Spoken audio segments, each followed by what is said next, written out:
कर्नाटक काबीना की तोसी का तवील इंतजार ताहाल बरकरार है, क्योंकि वजीर आला DK शिव कुमार ने 30 जुलाई को नई दिल्ली में कांग्रेस के सीनियर रहनुमा राहुल गांधी, मल्लिकार्जुन खड़गे और साबिक वजीर आला सिद्धरामैया से मुलाकात की। इस अहम इजलास के बाद भी कांग्रेस की जानिब से काबीना की तोसी पर कोई बाज़ाब्ता ऐलान नहीं किया गया है। ये काबीना तोसी इसलिए भी अहम है कि कर्नाटक काबीना में ज़्यादा से ज़्यादा 34 वजारती ओहदों में से अब भी 20 वजारतें खाली हैं और DK शिव कुमार को वज़ीर आला का ओहदा संभाले तकरीबन 2 माह हो चुके हैं। इससे कबल इत्तला थी कि नई काबीना की हल्फ बर्दारी 30 जुलाई तक हो सकती है। अब इस अमल में ताख़ीर हो गई है। रिपोर्ट्स के मुताबिक अगर कांग्रेस हाईकमान ने मंजूरी दे दी तो काबीना की तोसी 3 अगस्त तक मुतवक्को है। इसी दौरान ये क़यास भी है कि नए उज़रा की हतमी फहरिस्त 2 अगस्त को जारी की जा सकती है, जिसमें दूसरे या तीसरे नायब वज़ीर आला की तकर्रुरी भी शामिल हो सकती है। इस हवाले से भी अभी तक कोई सरकारी तस्दीक सामने नहीं आई है। कांग्रेस रहनुमा ने वाज़ेह किया है कि 13 अगस्त से शुरू होने वाले कर्नाटक असम्बली इजलास से पहले काबीना की तोसी मुकम्मल कर दी जाएगी, ख़ास तौर पर इसलिए कि स्पीकर का ओहदा भी अभी तक खाली है। उधर भारतीय जनता पार्टी के काबीना की तोसी में ताख़ीर पर तनकीद के जवाब में DK शिव कुमार ने कहा कि ऐसी सूरत हाल कोई नई बात नहीं। उन्होंने याद दिलाया कि साबिक वज़ीर आला BS येडियुरप्पा ने भी एक मौके पर यहाँ तक कि सैलाब की सूरत हाल के दौरान भी मुकम्मल काबीना के बगैर हुकूमत चलाई थी। अब सबकी नज़रें कांग्रेस हाईकमान के फैसले पर हैं, क्योंकि यही फैसला करेगा कि कर्नाटक को नई काबीना और नए उज़रा 3 अगस्त तक मिलते हैं या नहीं। Because they are very busy with this assembly parliamentary issues. We have already discussed and finalized everything. One formal thing has to be done. We do it.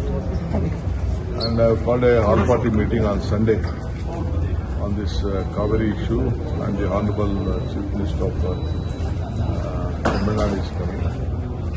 We wholeheartedly want to discuss, work out the best interest of both the states. So I have accepted this one letter, and I have also conveyed that let us work together. So BJP State President Vijayendra is saying that Rahul Gandhi is insulting people of Karnataka by not expanding the cabinet. How many days they have kept their cabinet in different states? What happened in Delhi in different states? They should also know about in their state. How many days in all these states whenever they were in power, including Maharashtra and different parts of the country. I think Vijayendra is less experienced on that issue. In so many states, only one without a ministry, only one chief minister was there for a very long time. ಇವತ್ತ list ಆಗಿದೆ, ಇವತ್ತು final ಆಗಿದೆ ಆಗತ್ತಾ ಅಂತ ಹೇಳಿದ್ದಾರೆ. High command ಏನು ನಿರ್ಧಾರ ತಗೋತಕ್ಕ ನಾವು ಅದಕ್ಕೆ ಭದ್ರಾಗಿ ಕೆಲಸವನ್ನು ಮಾಡ್ತೀವಿ. ನಾನು ಆಗ್ತೀನನ್ನ ವಿಶ್ವಾಸದಿಂದ ಇದ್ದೀನಿ. ಸರ್, ಡೇಟ್ ಬಗ್ಗೆ ಏನಾದರೂ? ಸರ್, ಡೇಟು ಮಾಧ್ಯಮದೊಳಗೆ ಕೇಳಿದಂಗೆ ನಾನು ಇನ್ನೂ ಅದ್ರ ಡೇಟ್ ಬಗ್ಗೆ ಇಲ್ಲ, ಬಟ್ ಸೋಮವಾರ ಅಂತ ನನಗೆ ಎಲ್ಲ ಒಂದು ಕಡೆ ಫೀಲ್ ಇದೆ. ಸೋಮವಾರ ಆಗ್ಬೋದು ಅಂತ ಹಿರಿಯರು ಹೇಳ್ತಾ ಇದ್ದಾರೆ. ಇನ್ನು ಯಾವುದು ಏನಂತ ಗೊತ್ತಾಗಿಲ್ಲ, ಬಟ್ ಒಂದು ಥಿಂಗ್ ಅಂತ ಸೋಮವಾರ ಆಗುತ್ತೆ. ಅದರೊಳಗೆ ನಾನು ಹಾಕಿನಿ ಅಂತ ವಿಶ್ವಾಸದಿಂದ ಇದ್ದೀನಿ. ಬಟ್ ಈ ಬಗ್ಗೆ ನಿಮ್ಗೇನಾದರೂ ಸೂಚನೆ ಏನಾದರೂ ಸಿಕ್ಕಿದೆಯಾ? ಒಂದು ಸಣ್ಣದಾಗಿದೆ. ಏನಿದಂತ ಸೂಚನೆ ಸಿಗಂತದ್ದಿಲ್ಲ. ಅದನ್ನ ನನಗನ್ಸಿದ ಮಟ್ಟಿಗೆ ರವಿವಾರನೇ ಬಂದು ಹೇಳ್ತಾರ ಅಂತ ಇದೆ. ರವಿವಾರನ ಮಾಹಿತಿ ಕೊಡ್ತಾರೋ, ಹೈಕಮಾಂಡ್ ಯಾವಾಗ ಮಾಹಿತಿ ಕೊಡ್ತಾರೋ ಗೊತ್ತಿಲ್ಲ. ಬಟ್ ವಿಶ್ವಾಸ ಮತ್ತು ದೃಢವಾದ ನಂಬಿಕೆ ಇದೆ.